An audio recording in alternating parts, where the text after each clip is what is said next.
안녕하세요. 자, 토요일입니다. 한 주 동안, 그러니까 조용했던 한 주에 이제 돌발 매질이 좀 있었던 그런 느낌이에요.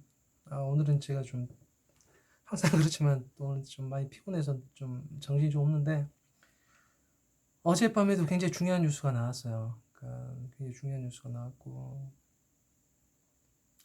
일단 이번 주는 괜찮을 수 있었던 상황이었었는데, 뭐 탄핵 뉴스 갑자기 나오고, 이제 어젯밤에 그러니까 미국 기업들이 미국 금융권이나 중국에서 금융 투자를 이제 막을 수도 있다라는 뉴스가 나오면서 좀 안 좋은 상황으로 끝이 났죠. 그러니까 어제 나온 뉴스가 굉장히 중요한 뉴스예요, 실은. 왜냐면은 한 가지 궁금한 점이 이제 완벽히 해결이 되니까 그런데요. 이 뉴스를 좀 풀어야 됩니다. 일단은 이거는 백악관 발에서 이제 소스를 풀었어요.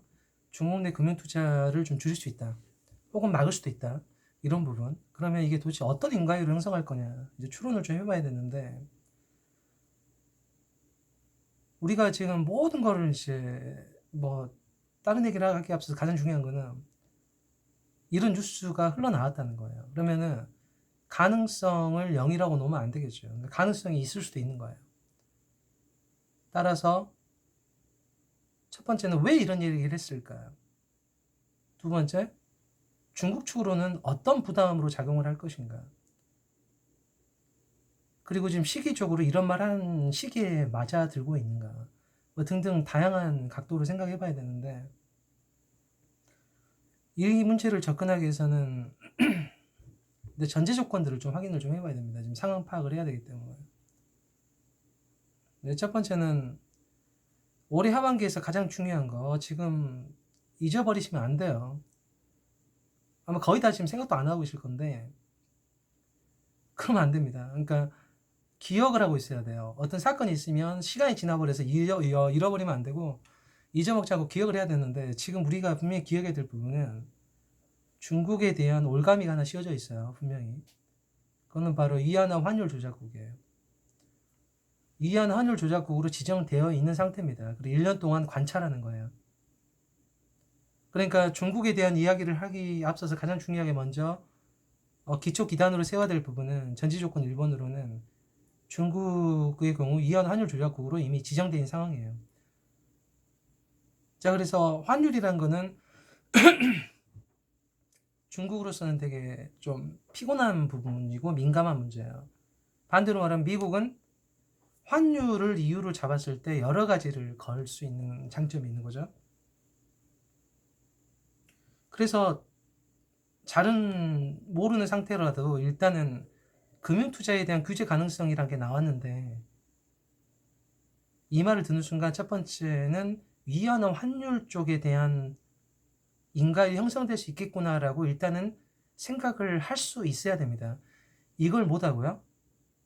다른 얘기만 하면 남의 다리 긁는 거랑 비슷한 얘기가 돼요. 두 번째 조건은 중국의 경제 성장률은 하락 중이에요.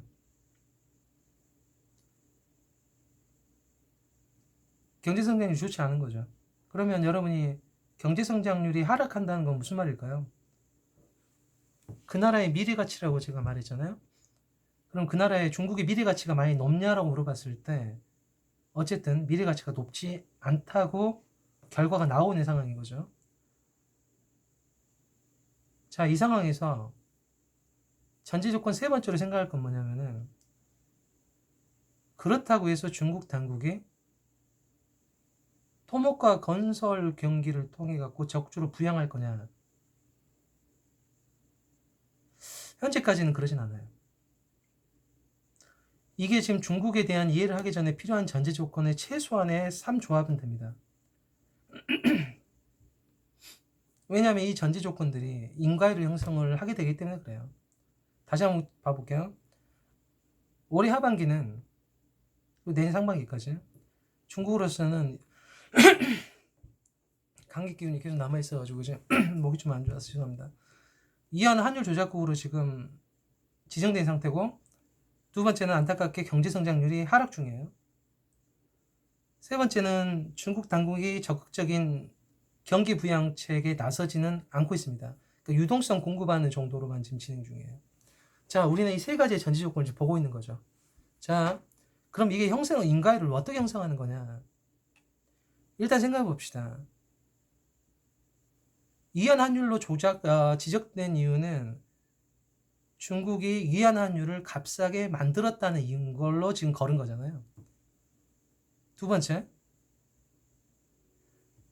왜 그러면 이안 환율을 싸게 유지하고 있을 것이냐? 그거는 미국이 관세를 부과했기 때문에 관세 가격을 우회하기 위해서 이안화 가격을 뺀 거잖아요. 여기에 하나가 더 걸리죠. 아까 말한 전제 조건 2번이요. 중국의 경제 성장률이 하락 중이에요. 그러면은 중국의 미래 가치가 높은가라고 물어봤을 때 높지 않은 거잖아요. 그러면 이안화를 팔아야겠죠. 그럼 이안화를 팔고 달러를 사게 되면 이안화는 또 값이 싸질 거예요. 문제는 환율 조작국으로 지정된 상태에서 이안화가 경제성장률 문제로 싸지게 된다는 거죠. 자, 그러면 경제성장률을 높이기 위해서 중국 당국은 적극적인 부양책을 통해서 경제성장률을 메꿔 갈 거냐라고 물어봤을 때 올해는 힘들어요. 왜냐하면 미중 무역 협상이 방향이 아직 결정도 안 됐고 협상이 끝나지 않았기 때문에 간단히 말해서 부양책을 당장 쓸 필요는 없는 거죠. 기다렸다가 상황이 많이 정리되면 그때 써야 되기 때문에요. 자, 그러면은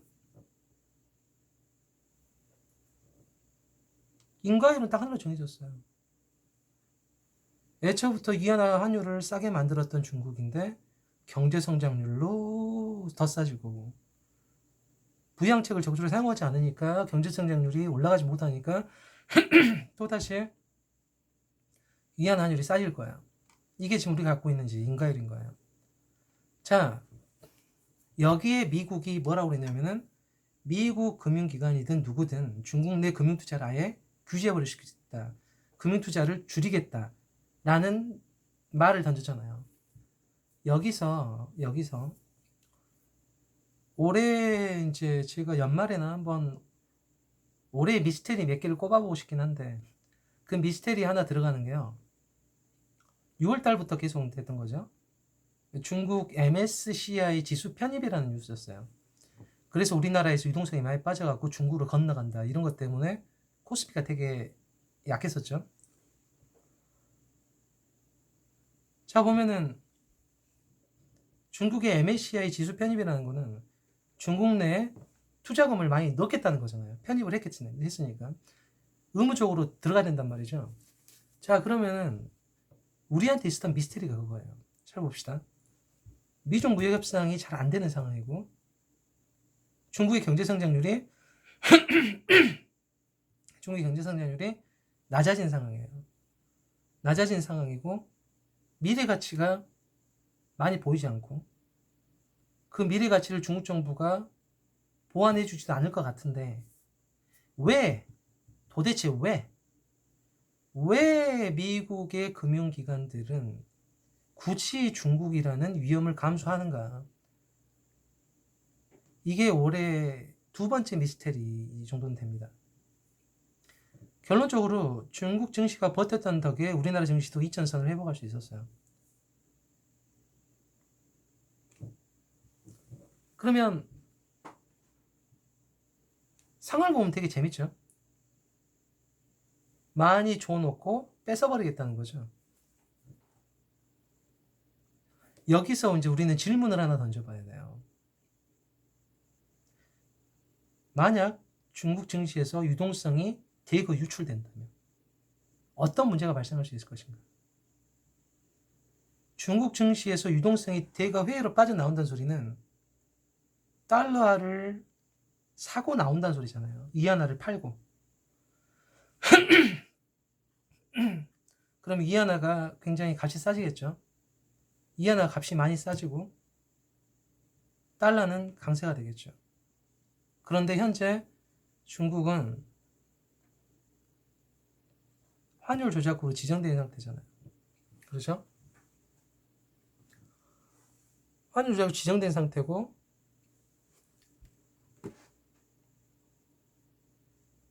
다 팔고 가버릴 거니까 결국 위안화는 약세가 될 거예요. 이미 거의 기정사실로 돼 있는 거죠.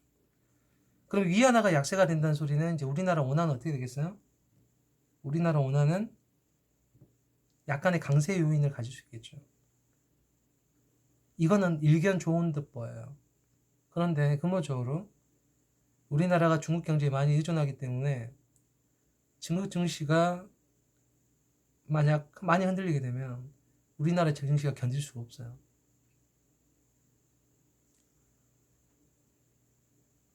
자,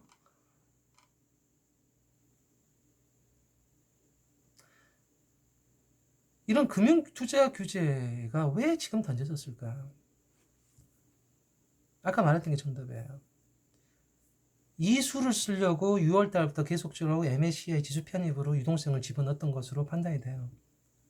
그리고 무역협상에 원활히 전개가 되지 않을 경우는 유동성을 빼버리겠죠.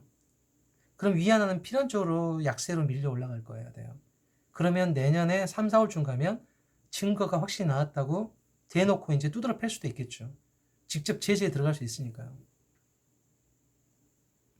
그리고 금융투자를 규제해버리면 중국 내부에서 어떤 일이 벌어지겠어요? 상상을 한번 해보세요.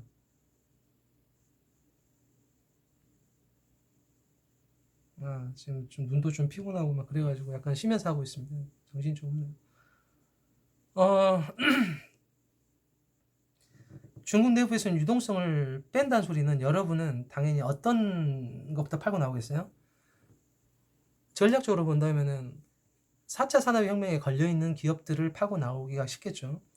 거기에 중국의 대형주들은 거의 폭격 맞는다고 봐야 될 거예요. 대표적으로 제가 그냥 아는 기업만 말해도 뭐 알리바바, 바이두, 텐센트 이거는 거의 매도세로 돌아가게 되면서 폭락시키 기정사실로 될 수도 있겠죠.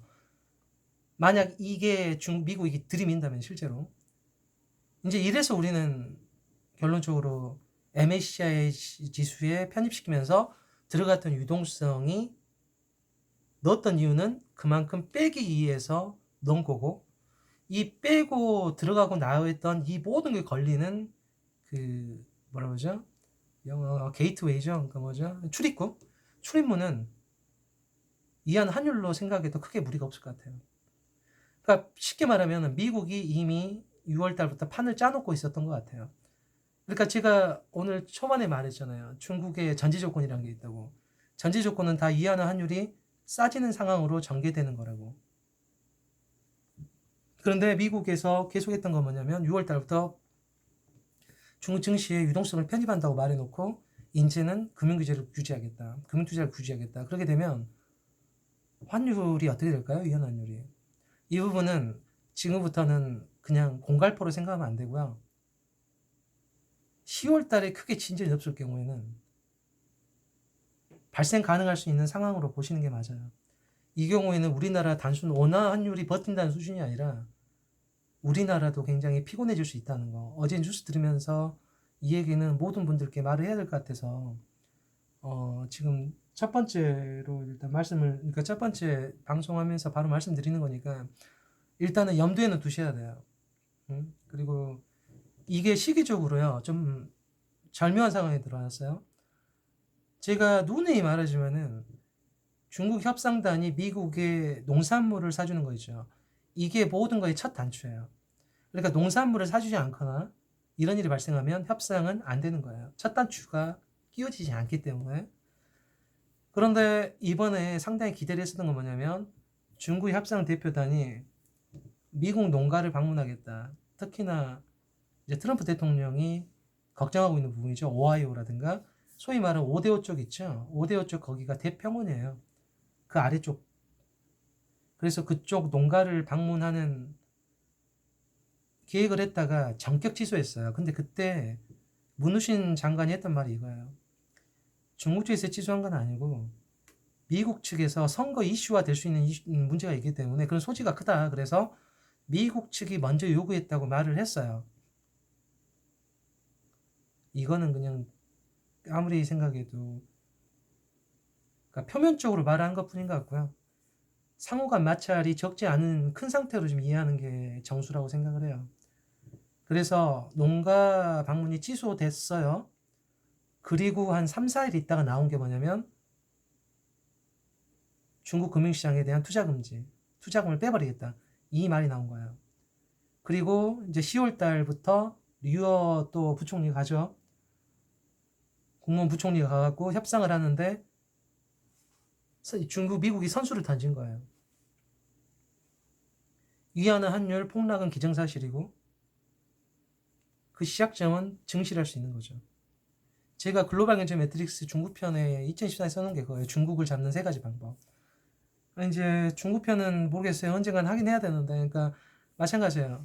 그 방법 중에 하나가 가장 중요한 게 뭔가를 집어넣어야지 뭔가를 빼면서 충격이 생기는 거예요. 반대로 중국 입장에서는 아무것도 안 받고 줄 것도 없으면 충격이 없겠죠. 자, 이제 상황을 한번 염두에 두고 생각해 볼 필요가 있어요. 실제 시행 가능할 수도 있습니다. 왜냐면 이미 올가미는 걸려져 있어요. 중국의 머리에. 환율 조작국이요. 이 단어를 벌써 잊어버리셨으면 안 돼요. 반드시 기억하고 있어야 돼요. 내년 3, 4, 5월까지는 계속 필요한 것들이고 중요한 것들이에요. 중국 인민은행이나 굉장히 신경 쓰고 있을 거예요. 아마 이 부분에 대해서. 그런데 필연적으로 위안화가 폭락할 수밖에 없는 구조로 또 과연 미국이 지금 드리블링을 하고 있는 거죠. 슈팅을 넣을 거냐, 이거는 좀 지켜보셔야 돼요. 그래서 이제 10월 달에 무역 협상이 만약 이번에 좋지 않은 결과가 나온다면 어쩌면 상당히 10월 말 11월 초 이때는 좀 어려운 상황이 펼칠 수도 있지 않을까라는 걸 생각을 일단 염두에 두고는 해야 얘기를 하고 싶네요. 그리고 또 하나는 이제 트럼프 대통령에 대한 탄핵 이야기가 나왔어요. 일단 미국 상황을 좀 점검을 해보면은 미국은요 현재 실물 투자가 잘 안 돼요. 이건 되게 안 좋은 겁니다. 올해도 안 될 거예요. 내년 초도 안 될 확률이 커요. 이미 탄핵 얘기가 나온 순간 실물 투자나 이쪽은 기대를 거의 접는 게 뭐 옳습니다. 그렇고요. 미국에서 남아있는 거는 4차 산업혁명의 기대치를 품고 있죠. 우리가 말한 팡이란 거 있잖아요. 아마존하고 페이스북하고 뭐 구글하고 이거를 들고 있는 나라예요. 그리고 가장 중요한 거는 미국에서는 소비가 원활하다는 부분. 이게 미국한테 가장 미들맨이 바로 지금 소비 쪽이에요. 소비가 당연히 잘 가고 있고 그 소비를 받침하고 있는 거는 부동산 쪽입니다. 그 부동산은 미 국제시장에 연결돼 있어요. 지금 유럽이나 일본 같은 경우는 자체 소비 진작이 거의 안 돼요. 안 된 상황이에요. 중국을 보면은 중국인들도 중국 당국도 마찬가지예요. 이렇게 낮은 경제 성장률에 처음 노출되는 거라서 적응해야 될 겁니다. 적응이라는 거는 항상 피곤함을 동반해요. 새 집에 적응한다는 거는 힘든 건데 큰 집에서 살다가 작은 집으로 가거나 텐트에 첫밤을 자거나 이럴 경우에도 적응하기 힘들죠. 막 등도 아프고 이런 것처럼 중국도 지금 나중에 상황이 좋아지면은 한 번에 돈을 분출해야 되기 때문에 지금 당장 소비 진작을 기대하기도 어려워요. 그러니까 결론적으로 다 놓고 보면요. 미국 안 좋고 일본 안 좋고 중국 안 좋고 한국 안 좋고 그래서 미국 위에는 대안이 별로 없는 상황이에요. 다행히 미국의 소비는 진행되고 있고요. 그래서 미국의 내수 소비에 대한 기대감 이거는 미국 경제에 대한 프리미엄으로 작용하는 상황으로 보여요. 근데 4차 산업혁명은 미래 가치가 굉장히 크지만 현재는 미중 무역 분쟁이라는 걸 어떻게 이해하시면 되냐면 4차 산업혁명으로 진행을 해야 되는데요. 거기에 브레이크가 걸려 있는 거예요. 그러니까 속도가 잘 못 나요. 그래서 천천히 가게 돼 있어요. 그러니까 여러분이 왜 5G가 빨리 안 들어오지? 뭐 IoT가 확 늘어날 것 같더니 4차 산업혁명 말만 많더니 알파고 이후에 많이 잠잠하네? 이렇게 생각을 하시는 게 맞아요. 지금 그런 상황이니까. 그래서 이게 이상하다고 생각하시면 안 되고요. 미국에서 표준을 잘 못 만들고 있고 중국은 미국한테 견제를 받고 있고 중국제재 2025도 20%도 수행이 안 되고 있어요. 그래서 서로 간에 강력하게 치고 나가지 못하고 있습니다. 특히 중국은 브레이크가 많이 걸려 있고. 그래서 우리나라는 반도체 인프라에 기대치는 갖고 있는데 뿜어내기는 힘든 상황이고. 그러니까 되게 어정쩡한 상황이에요. 그러면 이게 쉽게 해결될 거냐? 이 싸움은 되게 긴 싸움으로 보셔야 될 것 같아요. 자, 이제 이런 전 세계 상황인데 왜 탄핵이 나왔냐면요. 이제 책에도 적어놨지만 이번 책에 적었지만 우크라이나는요. 이게 에너지 쪽이랑 굉장히 중요하게 연관맺고 있는 거예요. 중동과 우크라이나 쪽은 복잡해요. 그리고 여러분이 2014년인가 뭐때 유로마이단이라고 소위 말하는 친유럽, 그러니까 EU로 들어가자는 세력과 친러시아 세력이랑 붙어갖고 많이 힘들었던 나라가 우크라이나예요. 그래서 이제 책에 자세히 적어놨는데 그때 막 서로 막 그래서 여러분이 아시는 크리미아 반도 있잖아요. 거기에 나이팅게일이 활약했었던 크리미아 전쟁 있죠. 그 브리스토플. 거기는 지금 러시아 정권으로 바뀌어 있는 거예요. 러시아는 거기를 절대 놓을 수가 없어요. 한국 때문에. 그 서쪽에 있는 쪽 우크라이나 쪽은 계속 정치적으로 힘들었었고.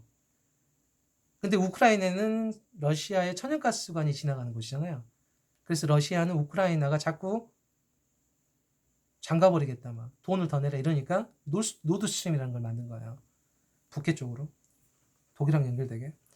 되게 복잡해요. 이쪽 동네라는 게 에너지주에 관련된 거는요 다 복잡해요. 왜냐하면 에너지라는 거는 가상으로 뛰어 올리는 게 아니라요. 에너지를 수송하려면 바다든 육로든 뭐든지 땅을 거쳐서 가야 되거든요. 그리고 중요한 거는 산지가 우리 앞마당에 있는 게 아니라 남은 아래에 있을 수도 있어요. 나부코 프로젝트라는 것도 마찬가지예요. 흑해 쪽에서 뽑아야 되는데 거쳐갈 나라가 그렇게 많다 보니까 이해관계도 다 틀리고 러시아랑 친한 나라, 유럽이랑 친한 나라. 그러니까 한 곳만 틀어버리면은 간이 막혀버리거든요. 이게 에너지 쪽이라는 거예요. 그래서 에너지를 통과되는 땅은 피곤한 땅들이고 시끄러울 수밖에 없어요. 그래서 우크라이나는 그런데 그 지금 민주당의 3대 지금 대권 주자들이 있는데 그 중에 이제 조 바이든이라고 있잖아요. 조 바이든의 아들 헌터 바이든이 우크라이나의 에너지 기업의 이사였어요. 이사였는데 이게 이 당시에 이제 뭐 가스 가격을 높인다든가 하면서 이렇게 문제가 있었다고 트럼프 대통령이 공개적으로 비난을 하는 거죠. 특히 이제 올해 이제 젤렌스키 정권이 성립했어요. 우크라이나에. 시끄럽다가 이제 이 사람이 어디 출신이냐면은 유럽으로 EU 연합에 들어가겠다라고 했던 그 유로마이단의 지지 세력이었어요. 그러니까 친서방 쪽이죠. 친서방. 그러니까 그럼 반대로 하면 나의 예전 정권은 친러시아 정권이겠죠. 아니면 중립이거나 막 이런 상황이라고 생각하시면 돼요. 그래서 이쪽은 이제 친서방적인 성격을 갖고 있어요. 그래서 트럼프 대통령이 젤렌스키 정권 성립했을 때 그 바이든이 말도 안 되는 일을 했다. 자기 아들을 세상에 어떻게 우크라이나에 그 에너지 기업의 이사로 넣을 수가 있냐. 그래서 조사를 해야 되지 않아? 그럴 때 이미 이제 강력한 반발이 있었어요. 올 초부터 있었고요. 근데 이제 나온 게 이제 그건 거야. 이제 녹취록이 나와갖고 내부 고발자가 이제 월권을 하는 거다. 대통령 권한을 필요 이상으로 너무 많이 쓰고 있는 거다. 막 이렇게 이제 고발장이 접수가 되니까 미국 민주당 입장에서는 가만히 있을 수가 없는 거죠. 형식적으로라도 뭔가를 취해야 돼요. 그래서 민주당에서 이제 탄핵에 대한 조사를 시작하겠다라는 건데, 뭐 결론적으로 말하면은 탄핵은 거의 어렵다고 보는 게 맞아요. 어떻게 보면은 민주당 쪽에서는 역풍을 걱정해야 될지도 몰라요. 그러니까 클린턴 대통령 했을 때 탄핵 시도가 있었잖아요. 공화당에서. 근데 민주당 대통령이었으니까. 그래서 공화당이 하원에서 다수당 자리를 상실하게 돼요. 탄핵을 시도했다가 민주당이 다수당으로 바뀌어버립니다. 그때 이제 공화당의 강리치 기억나신 분 있을까요? 이름도. 한국 뭐 이렇게 성씨랑 비슷해서 강리치 하원 의장이 사임하게 되는 그런 기억이 있었는데, 어찌됐든 민주당으로서는 무조건 하긴 해야 되는데 하고 나서 역풍도 있을 수 있어요. 여기에 트럼프 대통령은 금융권에게 투자를 하지 말게 해버리겠다. 정말 강패로 들어가는 상황이거든요. 이게 그러니까 협상을 위해서 강하게 밀어 압박하는 거냐, 실제 그러니까 생각을 두 가지로 다 하셔야 돼요. 미중 무역 협상의 결과를 내기 위해서 강패로 지금 압박하는 거냐, 금융 투자를 막는 걸로, 혹은 금융 투자를 안 하는 패를 쓰기 위해서 MSCI 지수에 돈을 넣었다가 빼버리는 거, 이걸 위해서 지금 무역 협상을 미국이 되지 않도록 유도하고 있는 거냐. 이거는 속내는요, 가서 보지 않는 한 알 수는 없어요. 그러나 우리는 두 가지의 가능성 모두 열어놓고 있어야 돼요. 지금 우리로서는 대부분 이렇게 생각하죠. 중국이 굉장히 버틸만 하니까 질질 끄는 거다. 막판에 거부한다.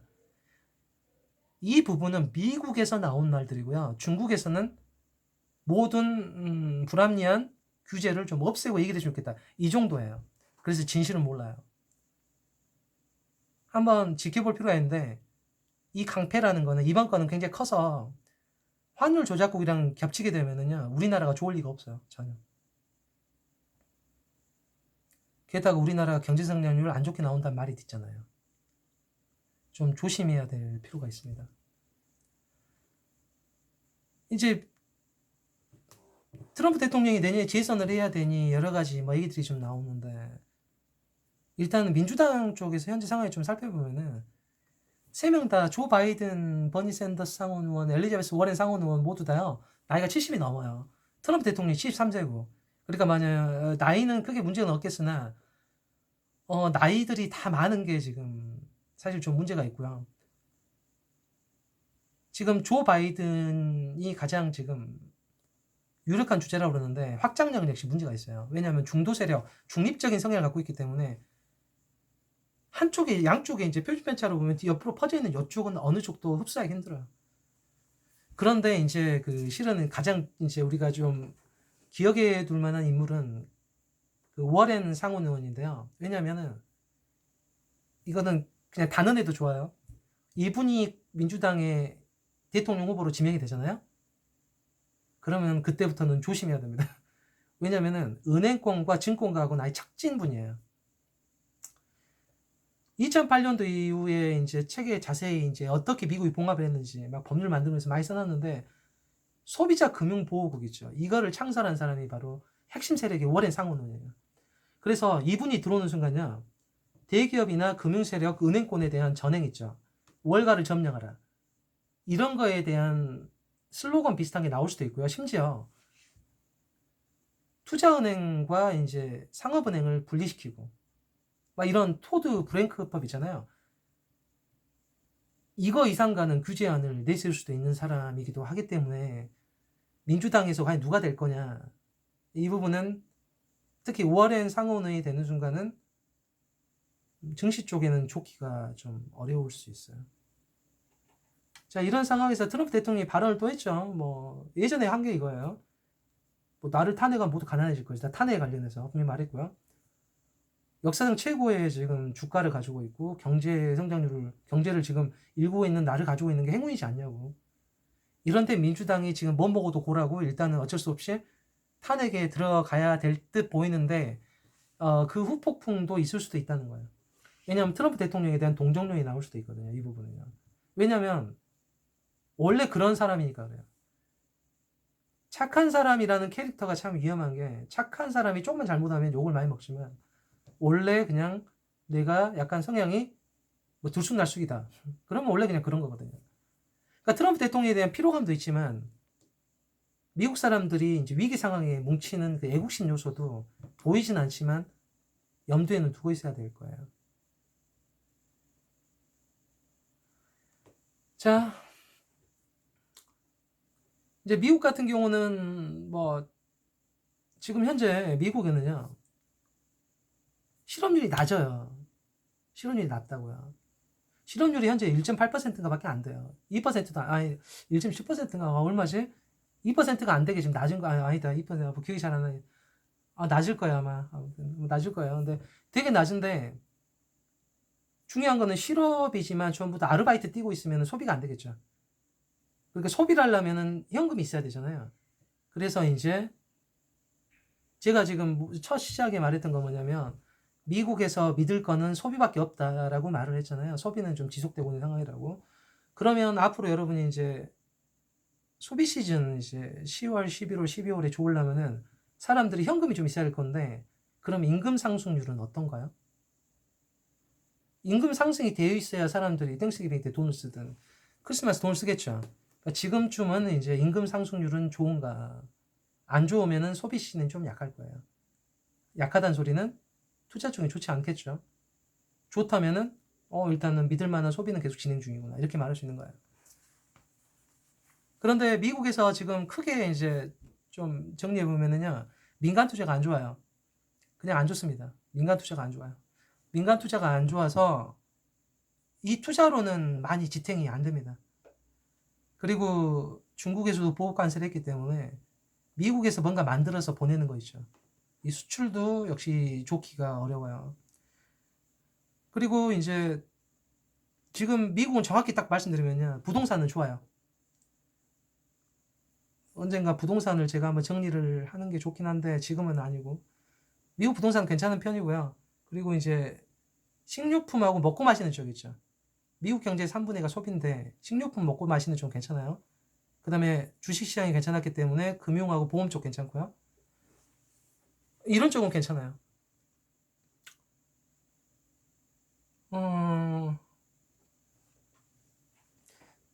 지금 현 시점에서 제 눈에 가장 띄는 특징이에요. 미국에서 개인들을 봤을 때 굉장히 지금 방금 제가 말한 질문과 연결돼서 굉장히 중요한 특징이 뭐냐면은 소비가 계속 지속되어서 미국 경기가 괜찮은 걸로 보이거든요. 근데 소비가 되려면 돈이 있어야 된다고 그랬죠. 근데 있는 돈을 몽땅 소비를 써버리면 그 반대편 그림자가 뭐겠어요? 사람이 서 있으면 뒤에 그림자가 생기잖아요. 그것처럼 소비를 많이 했다고 합시다. 근데 현금을 다 써버리면은 뭐가 없겠어요? 저축이 없겠죠. 자, 그래서 소비란 거 얘기를 할 때는요, 저축은 어떤가도 이게 뭐냐면 일란선 쌍둥이랑 비슷해요. 데칼코마니처럼. 그래서 소비는 제가 이럴 때 잘 된다고 말씀드렸고, 그러면 저축까지 빵을 만들면서 소비를 하는 거냐라고 물어봐야 돼요. 그럼 그건 안 좋은 소비인 거죠. 위험한 소비예요. 지속성이 떨어진다고요. 근데 다행히 7월과 8월을 계속 봤더니 저축이 늘어났어요. 좀 늘어나서 뭔 말이냐면 8월 달에 제가 이제 소비가 그렇게 줄지 않았다고 그랬죠. 근데 민간 투자는 약해요. 근데 이게 개선될 것 같지가 않아요. 당장은. 대충 그 정도로 기억해 놓으시고요. 8월 달에 소비가 되게 좋았어요. 바캉스 시즌인데 좋았다. 이게 중요하죠. 바캉스 시즌에 소비는 그런 대로 괜찮았어요. 그러면 바캉스가 끝난 다음에는 소비가 좀 더 좋을 수도 있는 거예요. 그런데 저축을 봤더니 저축이 좀 늘어났다고 그랬죠. 그 말은 저축의 여력이 있는 상태에서 소비가 괜찮았다는 거예요. 자, 그럼 이제 추론의 결과를 냅시다. 사실을 했으니까 결론 내봅시다. 그러면 이제 마지막 4분기 있죠. 10월, 11월, 12월은 대충 이 정도로 생각해도 크게 무리가 없어요. 미국의 소비는 지속될 수 있음. 자, 그렇다면은 3분기 경제성장률은 2분기보다는 더 좋겠군요. 라고 결론을 내릴 수는 있어요. 과연 얼마일까? 2점 몇 퍼센트. 개인적으로 2.5%만 돼도 괜찮을 듯 보입니다. 현재로서는. 자, 이런 정도의 상황으로 좀 보시고요.